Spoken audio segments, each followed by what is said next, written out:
Hello and welcome back to In the Kitchen with Pen. Now, today I'm going to be making something with leftovers. Yes, love your leftovers.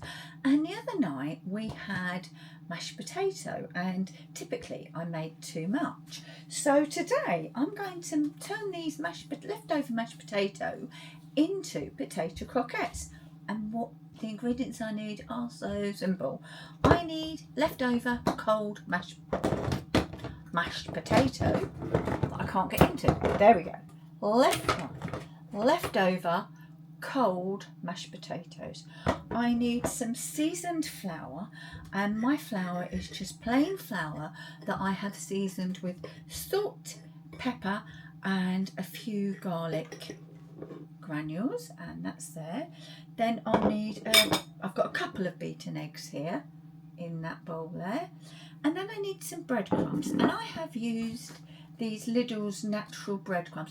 I've just got a thing, I've got a thing about not using the orange breadcrumbs. I've got some, but I rarely use them.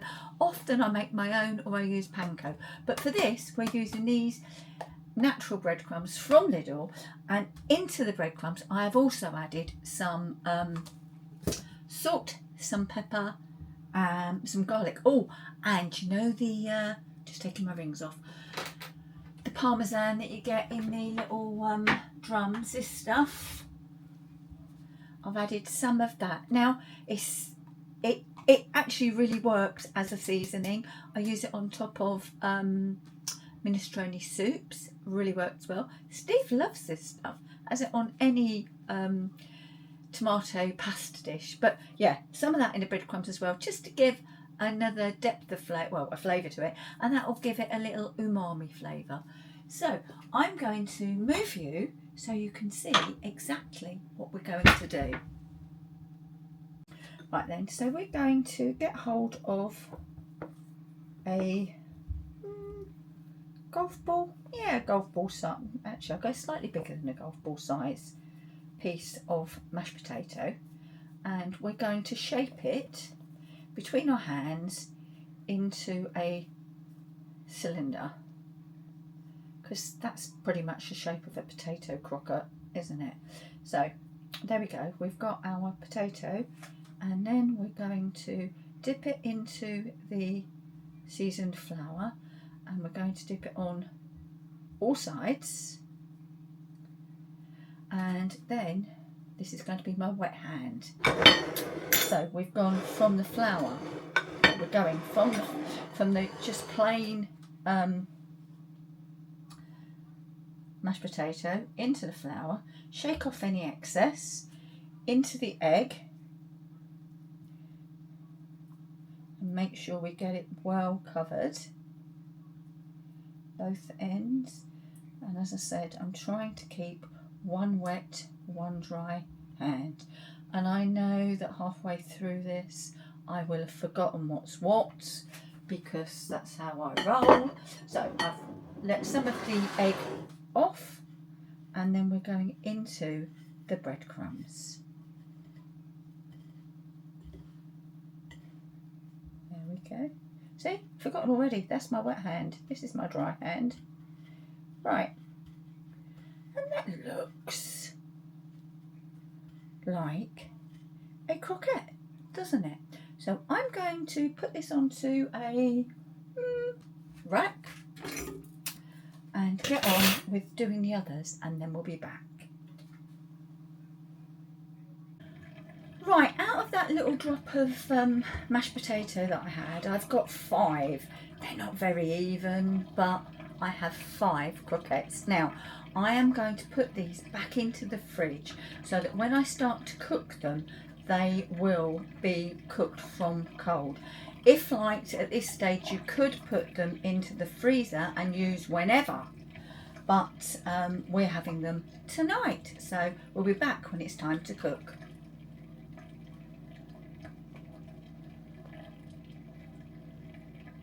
Right then, we're about 10 minutes later, and I've got my pan filled with about not even quite a quarter of an inch of oil, and I've got it on a fairly low heat, and a low temperature.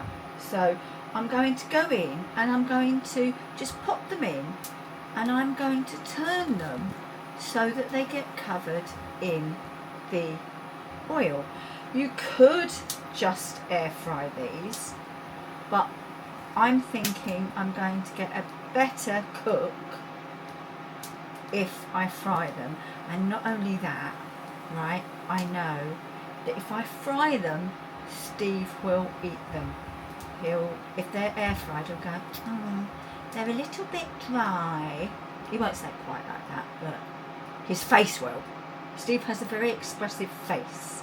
It sort of says what he thinks, even if he's trying to be, no, I won't say that. Right, so these are just going to tick away on there. There's no need to keep moving them. They will find their own way, and it's best that way. It is actually best if you do that. I mean, I could go up a little bit with the temperature, and I have done, because I want to see the oil actually moving, but we will see what these turn out like. Come back periodically, I feel sure. I think you can see. Let's see if you can see. There you go. We're getting a bit of a bubble on there now. So we'll be back in a while. It's been about 8 minutes, yeah? No, 6 minutes. And they are colouring up lovely. But please, please, please cook them on a low heat. You don't want them on a high heat, else they will just burn. So cook them on a low heat.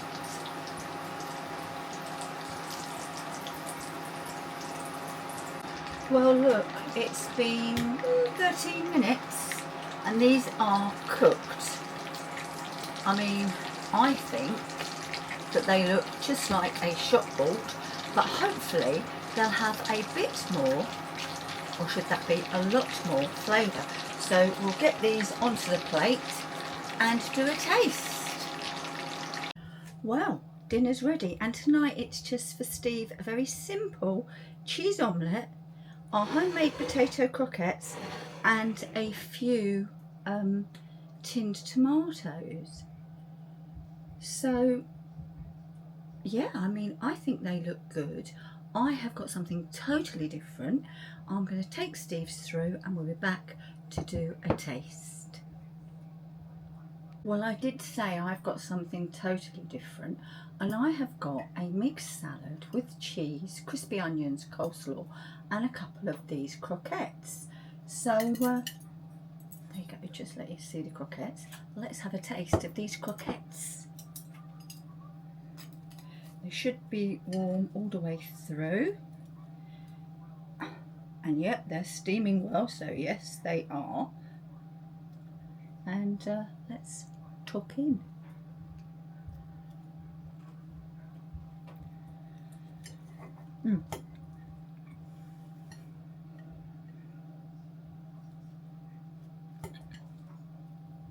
That is so hot, but